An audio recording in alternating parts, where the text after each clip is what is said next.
gentlemen, let's contribute in shaping Durban, right? It's a collaborative issue. We need to partner together at this stage. I'd like to know if there are any suggestions as business people operating in this city, what needs to be done to shape Durban. And I'd like us to use this opportunity to be sort of constructive. So not maybe focus on what is not happening, but rather how or what needs to be done to make it easier for you guys as business to operate. The mics will be coming to you, and I would ask that you stand. Could we have this gentleman in the front, and we'll take that gentleman at the back. And we see your hand, and we do see your hand. Mics will come to you shortly. Sir, can you begin for us? Morning, everyone. Morning. I'm Sboa Kajan from Originalist MG. I'd like to know, is there any, maybe a project or initiative that can help small businesses around in Durban in terms of access of resources, in terms of access of research, in terms of marketing analysis within Durban, as well as in terms of infrastructure, like an office space where we can also allow to be just small businesses without offices to be able to work there. Right. My name is Andrew Lehman, and I represent Catalyx Consulting. I want to ask a question about partnership, mainly to Terry, but Philip may also want to come in on this. What Terry described, I think, in telling us about the development of the ICC was a golden age of public-private partnership in Durban, because it wasn't only the ICC. There were quite a number of projects, I think, which were planned jointly and developed jointly, and they were all developed to fulfillment. In fact, the Growth Coalition was a partnership. It was announced jointly by the public and the private sector. Unfortunately, in my view, we haven't been able to recapture that golden age of partnership since then. So what is different? What must happen now so that we can revitalize the effectiveness of the partnership that occurred in the early 1990s? Sorry, my name is Namsha, and I work with the social justice organization that focuses on advancing women.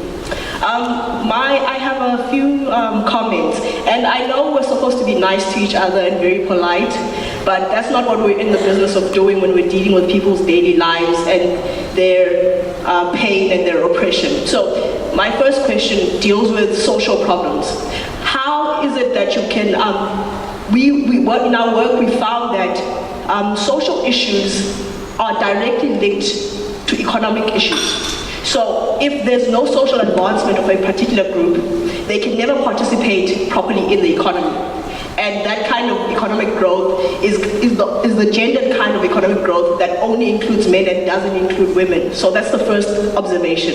And the second observation is to do with the institutions themselves. I mean, there were some very nice things that were said by the panelists.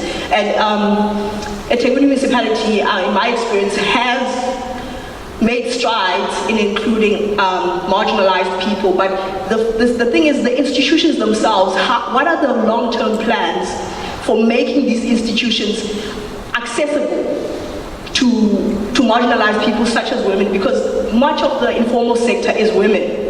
But what is the plan to include them in the formal sector of the economy? Because just because you put a woman and make a woman a CEO of some business, it doesn't mean that women who are in the grassroots are actually benefiting from that. So what are the long-term plans to include women in a meaningful way in the economy, not just as minimum wage workers, but I'm talking about at a boardroom level where we don't have women as just the token people just there. Yeah, and the third thing is also to do with the long-term plans. This is specifically for the DG. All of these plans that we hear, and I was watching that medium-term budget speech, they're not the short-term solutions, the short-term plans. What is the 20-year plan you have for this country? Because the reason we're in this issue is because we keep thinking short-term, short-term, short-term. What's the long-term plan? What do you envision for this country? Because the world is changing.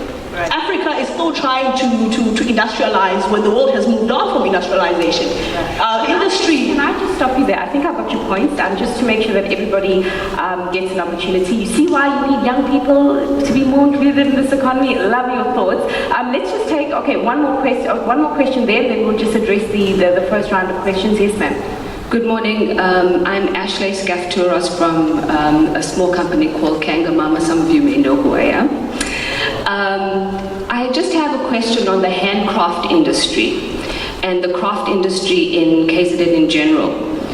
Globally, we're actually quite known for our handcraft industry, but I haven't seen much of a change in the industry or a development in this industry.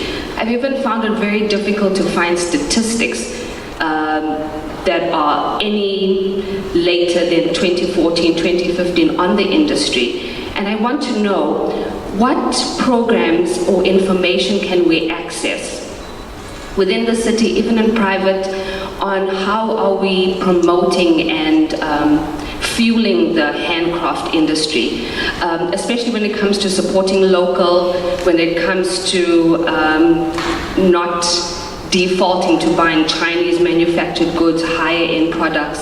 So if you look at countries like Germany, who have whole malls dedicated to handcrafted, locally manufactured goods.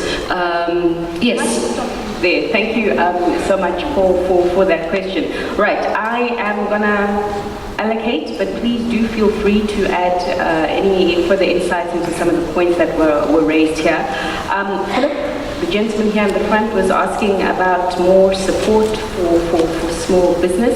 Perhaps maybe bring to his attention what's already been done for small business. No, thank you. The Ethekwini municipality has a department called Business Support, Tourism and Market Unit, which supports businesses. We also have other entities that we have created within the municipality, which are sector-based. For example, we've got an entity that deals with businesses that are in the IT sector, other entities that are dealing with issues around innovation. We also have cluster programs within the municipality. So it depends on which, if your business is very specific, there are cluster programs, and I would encourage people who are interested in terms of types of support that the municipality could provide to a business to engage with us, to engage with the unit called Business Support, or we've got another unit that is called Economic Development and Investment Promotion. Perfect. Yes. Perfect, thank you. And there maybe you can engage that idea of shared office spaces using this platform. Terry, recapturing the global age of partnership, how do we get back? So I think that's a good question that Andrew asked, because the landscape has changed tremendously since the 90s. You mentioned the Growth Coalition, which is a follow-on grouping from Operation Jumpstart that helped to create this centre. In my opinion, they're doing an unbelievably good job, because they've formed a link between the business community and a direct relationship with local government and provincial government. So it's expanded not just into our region in Ethekwini, but also throughout KZN. I think as the DG mentioned, we've got to think of the smaller towns as well. And we found it very effective as business people, because we have a link when we've got a need to be able to get in through the Growth Coalition to help a lot of these projects happen. I think they're in the 10 to 15 billion rand kind of category, where they're helping to shape various projects. It comes back to my point though earlier, Andrew, that, you know, what role are you playing? Are you a visionary? Are you an analyst? Are you an implementer? You know, and there are many agencies doing different things. What we're trying to do is to make that work together. One quick example though, in getting to the areas that are less fashionable, let's say, than Mhlanga, you know, because I think DG made that point, it's a very good point. You know, capital is interested in one thing, you know, what's the return you're going to make on it? If you're emotionally involved, maybe you'll take a lesser return, maybe not even a return. But when you're taking money from offshore, they're interested in what kind of return. So I think one of the roles that we can play and that we are playing in our business is to find areas which are viable to create business in, so that it can attract capital and therefore can provide a basis for growth. One quick example is in the fintech area. We've got quite a big investment in fintech. It's a disruptive area. Airbnb's disrupted the hotel industry, Uber's disrupted the taxi industry, and so on. You can't disrupt unless you've enabled. It's got to be enabled first. We've got one example, a project that we're running up in the Congo, because we're up in Africa as well, where there was a picture of a road with a bicycle in the middle of that road with a whole lot of saddlebags on it. And what that was that gentleman was in the coal business. So he didn't have coal in the area where his bicycle was parked, but there was coal in the next town. He would take his bicycle to that town, but in the morning first he would get hold of his smartphone. Not a very detailed, educated man, but complete ability to work the phone and also good, strong entrepreneurial spirit. Call into the next town, find out how much coal they had, what calorific value it was, what the price was, and then went into his payment app to make payment, went with the bicycle with the saddlebags, filled it up with coal, and took it back. Now that may sound like a silly example, but he feeds his family and his relatives and friends on that kind of business.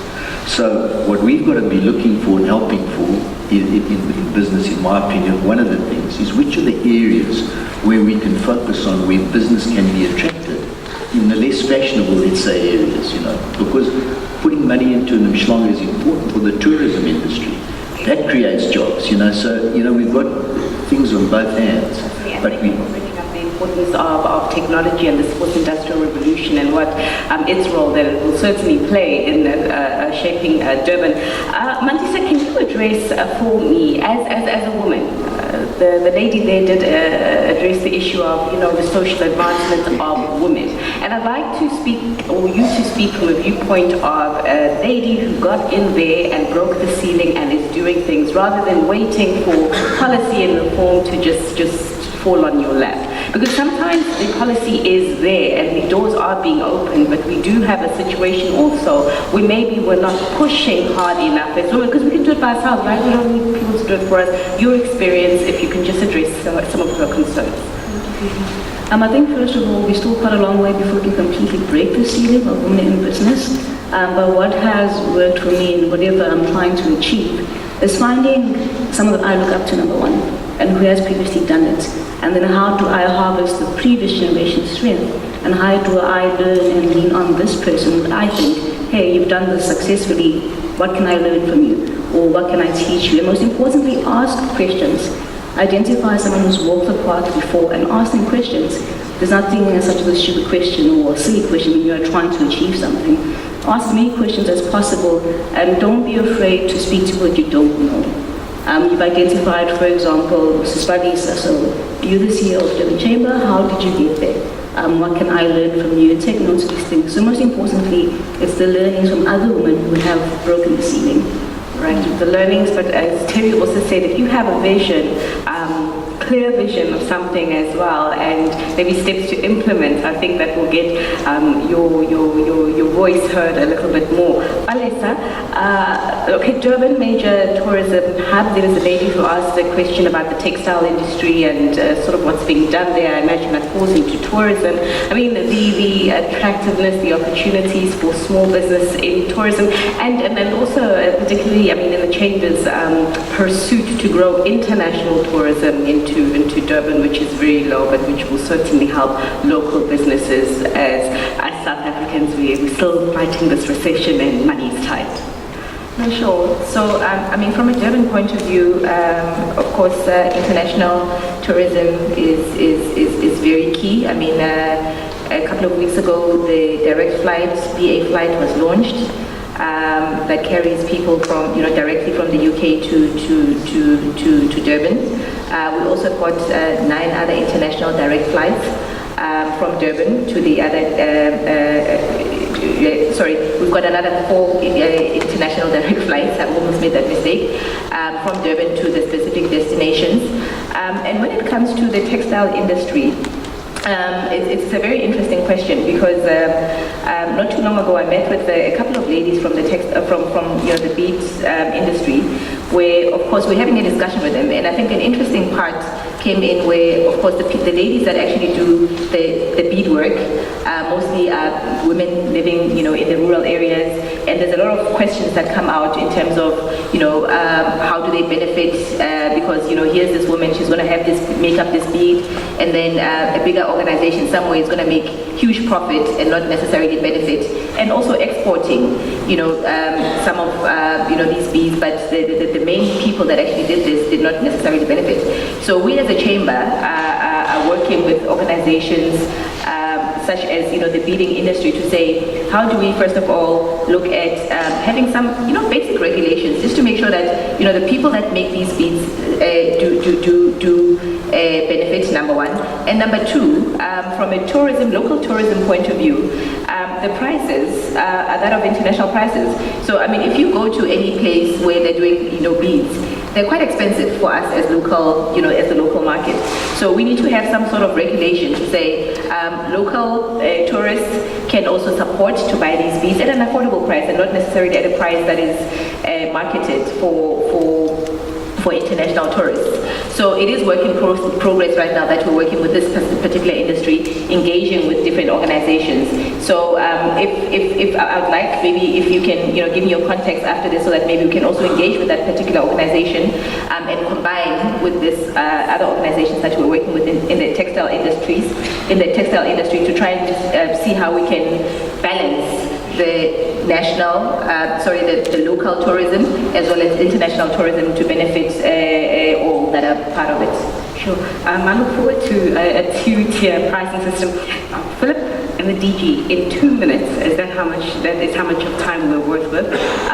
DG, if you just address the ladies' question again about the long-term plan for the excluded groups there.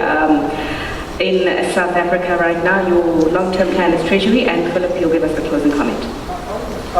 With her permission, launch with her Operation 444. There's 444 pages of the National Development Plan, and I think we've got a 2030 vision. As a start, I think we must start there and understand what this document is, because I think we took a lot of time understanding it and putting it together.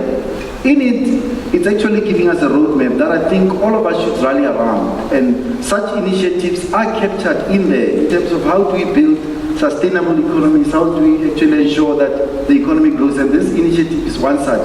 So, but I think we've got a template in a long-term plan, and all we are doing, whether through the medium-term budget policy statement or the budget, is all wanting to make sure that we actually focus ourselves onto the long-term plan. But I think it's important that as a collective, all of us, we must really go to basics of the document and maybe let it redefine ourselves as a nation, as a country, as to where we want to go, because the hallmarks of where we should be going in there are there. And that'll be a good starting point. Right, but let's hope we get there. We can't shift the goalpost again, make it to NDP 2040. Philip? Well, I think I need to address the question which was about partnerships. We do have partnerships, and we continue with partnerships, and we are very focused when it comes to partnerships. We've got River Horse Valley, which was a partnership, and it was about giving space and working together with private sector for industries to emerge in that area. We've got Bridge City as another partnership with Thomas Hewlett. It is right in the heart of the township, which is in Andanduzo, Magwamashu. And we've got many partnerships that have taken place in the north. For example, Konubia, which is a multi-billion rand investment by government and private sector, which is a mixed-use development. We've got a new project, which is the Point Waterfront, which is a partnership between the Tewind municipality and the Malaysian in reviving that part of the city. That is in as far as partnerships are concerned. But there was an important point, which was about focus. When you talk about focus cannot come in a short term. Some of these projects are medium to long term. My closing remark is coming back to the purpose of this particular summit. I think we have listened to what people have contributed today in terms of questions and comments. That will shape the discussion from now going forward in the next two and a half days. Mainly it's about how do we involve women, not only in the top positions, but also at small businesses and at the lower part of the economy, young people, providing them space to do business, office parks and so on. Partnerships, how do we partner with private sector to make sure that the economy grows. Last point, it's about how do we move forward with national departments like National Treasury. And we appreciate the grants that we're getting from National Treasury around the neighborhood development grants. Yes. Ladies and gentlemen, Philip, thank you so much for that list, quite an extensive list, and we might be out of time right now to tackle all those issues, but of course we are certainly not out of time when it comes to this conference. It is only day one, so all of these issues, and I am sure a whole lot more will be discussed. The visions will be implemented around them, and actions also put in place to ensure that every vision is implemented. But from us here at the very first panel that has taken place at the SHAPE Durban conference, which will be here at the ICC for the next 3 days, it is goodbye for now. By no means is this the last time you are hearing from us. We will be bringing you all the coverage you need to know, particularly as business people looking to engage further with the city of Durban eThekwini. But a round of applause for my panelists here this morning.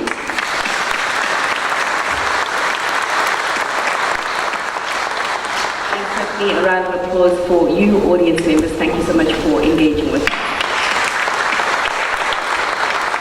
Right, it's adios from me, but I will see you later on Powerline South Africa, where I'll be bringing you the latest developments from the SHAPE Durban conference. Thank you so much for watching. It is bye for now.